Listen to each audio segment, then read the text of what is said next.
নতুন সিজনের আবার নতুন ভিডিও নিয়ে চলে এসেছি।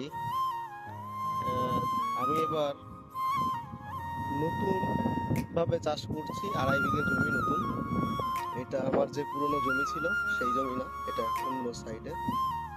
তো এইখানে ব্যাপারটা হচ্ছে, দেখো যে প্রচুর হাওয়া বইছে, দেখতে পাচ্ছ গাছগুলো খুব নড়ছে, হ্যাঁ? অতিরিক্ত হাওয়া, প্রচুর হাওয়া। আর জমিটা তোমাদের একটু দেখিয়ে দিই, দেখো ওই যে গেট দেখা যাচ্ছে, ওইখান থেকে শুরু করে পুরোটাই ঘেরা আছে। দেখো ওই যে প্লেয়ার বসানো আছে, একদম পুরো চৌকো জমিটা।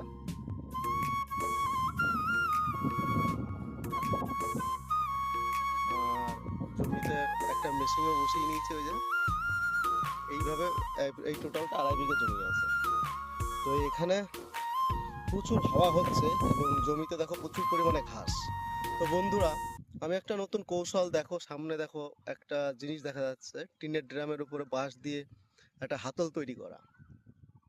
তো আমি একটা নতুন কৌশল তৈরি করেছি, যেটা হচ্ছে জমিতে প্রচুর পরিমাণে হাওয়া বইছে, পোড়া ওষুধ যদি দিই আমি, তাহলে গাছে উড়ে লেগে যেতে পারে।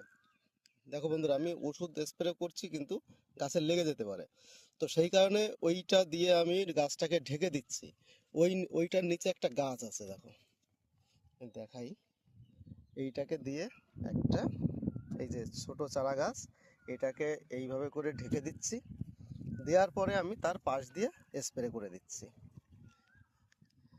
এই স্প্রে করার ফলে তাহলে তো আমার আর গাছে এইভাবে স্প্রে করে দিলে ধরো গাছে আর যাচ্ছে না।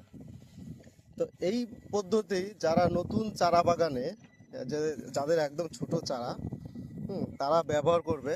আশা করি গাছের কোনো ক্ষতি হবে না। আর এই পদ্ধতিটা ব্যবহার করলে সকলেই উপকৃত হবে আশা করা যায়। তো বন্ধুরা, এই পদ্ধতিটা কেমন লেগেছে সেটা কমেন্টসে জানিও, এবং তোমরা নিজেরাও পারলে এরকম করে, হ্যাঁ, দিও।